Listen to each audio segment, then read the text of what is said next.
There's a new law now in effect to stop squatters in their tracks, but the question is, how strong is that law? You're in. Getting in wasn't graceful, and this isn't how property investor Alex Jandick or homeowner Brenda Wilkinson wanted this to go down. Welcome back to Law Unpacked.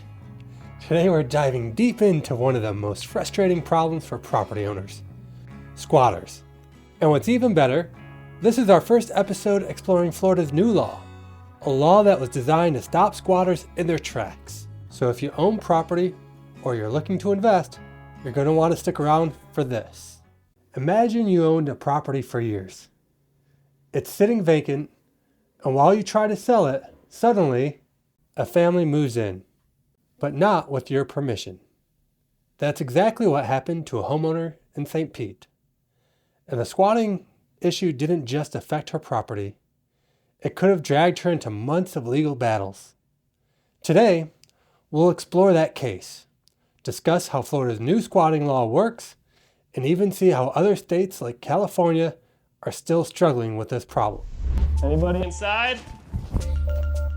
Breaking into her own home. Well, look at that. It's like cat and mouse. She's here one minute, she's not the next. They reached out to the proper channels. Let me call the St. Pete non-emergency police. But Jandick tells us sometimes it is not enough. You had somebody renting this house. No. I did not. How did this person get into this house? They broke in.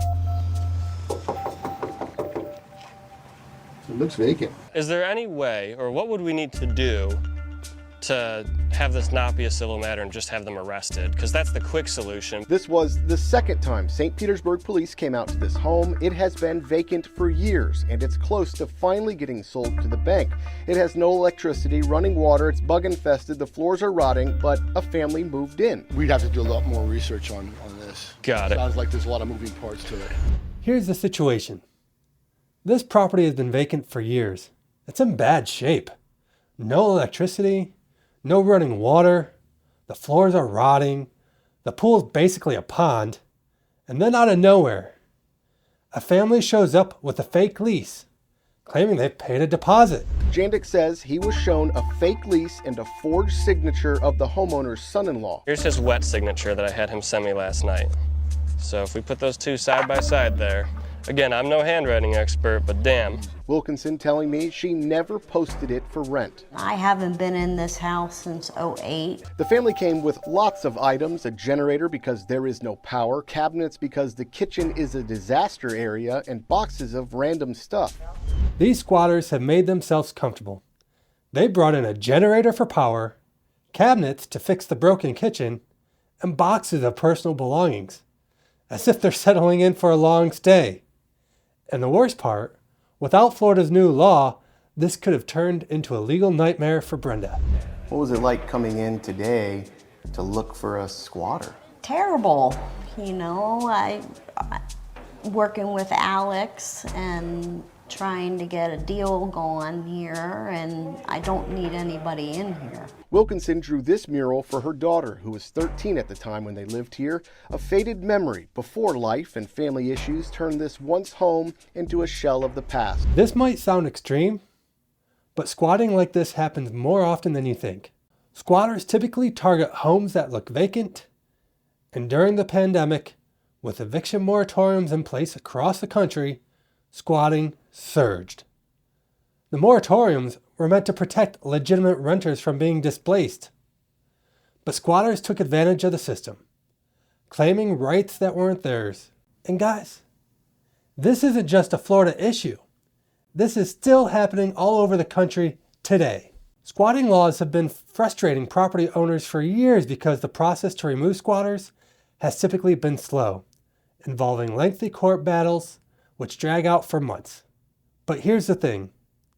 Florida's approach is different now. Before House Bill 621, getting rid of squatters in Florida was a drawn-out, frustrating process. Even though squatters didn't have a legitimate right to the property, they could claim they were tenants and force the homeowner into a civil eviction case. It wasn't a matter for the police, unless the squatter was caught in the act of breaking in. Now, how many times has somebody been caught breaking in a window? Yeah, you've guessed it. We wouldn't have this issue if they were always caught. What do you say to these folks about what they're doing to you? well, I told her I was going to call the cops and I wanted to see the proof she had, so I copied them and I sent them to Alex. You met with her face to face, Yes. right? I'm just here to get my stuff. This was their third meeting, Jandik recording the encounter. And I think we're going to try to get the generator. And I don't think we have much more than that in there. Okay. So, okay, that's what we're going to do. Fair enough. Okay, Thank you for being fair and reasonable. I appreciate that. St. Pete police cited 2 people staying at the home with trespassing. We are blurring their faces because they were not arrested. The old system required homeowners to go to court, file an eviction, wait for a hearing or an answer, and then maybe, after a few months or in some cases years down the line, they get their property back. And while that's happening, squatters could be causing significant damage to the property. But now, Florida's new law changes all of that. House Bill 621, which went into effect on July 1st, 2024, allows the police to get involved right away, instead of leaving homeowners to battle it out in court for months. The sheriff's office can now verify property ownership and take action. One of the supposed renters cited by St. Pete police for trespassing left her number on a sign, and she agreed to let us record our phone call. What happened? I was renting out a property, and then the people came and said that I wasn't supposed to be there, called the police on me, and we had to leave. So let's break this down. What this new law actually does. First, if a homeowner suspects their property is being occupied by squatters, they can file a verified complaint with the sheriff's office. This complaint essentially allows the sheriff to step in and remove the squatters from the property, without the homeowner even needing to file an eviction case. Second, it's no longer just a civil matter if the squatters have caused damage to the property. They can face real criminal charges, and we're not talking about minor charges here.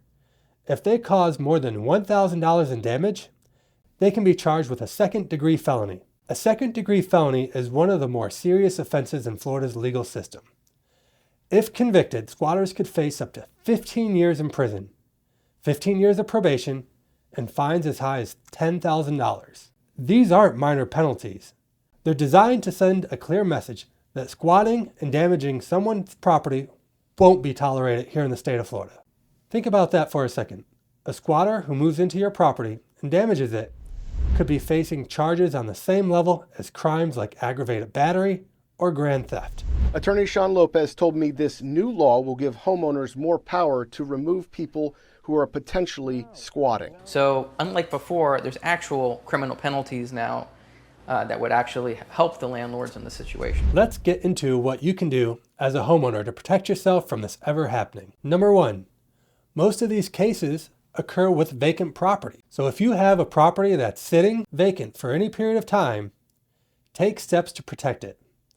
Install security systems, put up ring cameras, put up ring doorbells, put up no trespassing signs, and check on the property regularly. Squatters tend to target properties that look abandoned or neglected. So the more secure and well-maintained it looks, the less likely it will be targeted.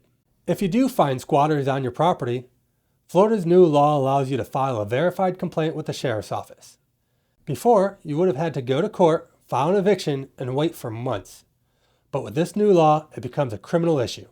The sheriff can come out, confirm ownership, and take action quickly. Florida might be leading the way with House Bill 621, but let's talk about the squatting problem in other states. Take this case from Los Angeles, for example. Jean, an 81-year-old grandma in Idaho, inherited a plot of land in Los Angeles. She thought her financial worries were over until squatters claimed the property. The sheriff won't go there and cut the locks for you. No, they're not allowed to. The squatters have rights. At least 20 people in a dozen RVs took control and barred her from her own land. An 81-year-old grandmother from Idaho inherited a piece of land in California. Think it would give her financial security. Instead, she's been locked out of her property by squatters. And it's not just a few people. It's over 20 people living in a dozen RVs, completely taking over her land. Neighbors told us people inside were armed, and they weren't happy to see us. You think if there were some murderers in here, they would enjoy you coming up to the crack and looking through the camera? Who has more rights here, you, the property owner, or the people living there illegally? Oh, I have rights. I get to pay my property taxes and pay for liability insurance. Over the last 3 years, she's spent her savings, about $100,000, to cover legal fees, taxes, and lost rent. Can you believe that? This isn't an isolated incident. Squatters are a massive problem in states like California and Washington. The frustrating part, in many of these states, squatters are protected by tenants' rights. In California, the process to remove squatters can take months, if not longer.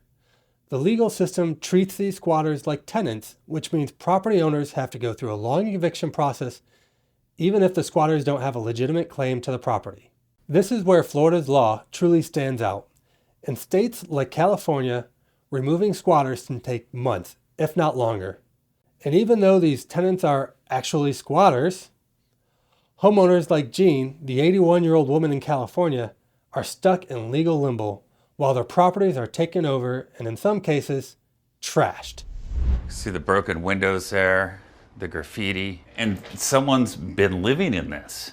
It's been a horrible nightmare. Terry Cortez lives next door and wants the city to tear it down. I think the neighbors and I are very scared sometimes of what kind of people come up, and people sometimes come in. Squatters have rights in states like California, which means law enforcement can't intervene without going through a long court process.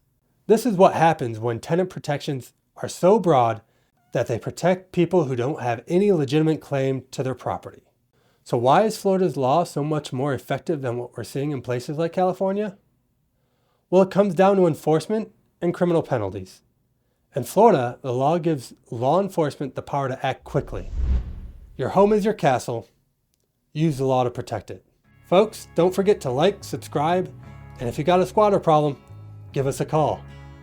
At the DeVries Law Firm, we'll help you navigate the system, get your property back in your hands where it belongs. We'll see you next time.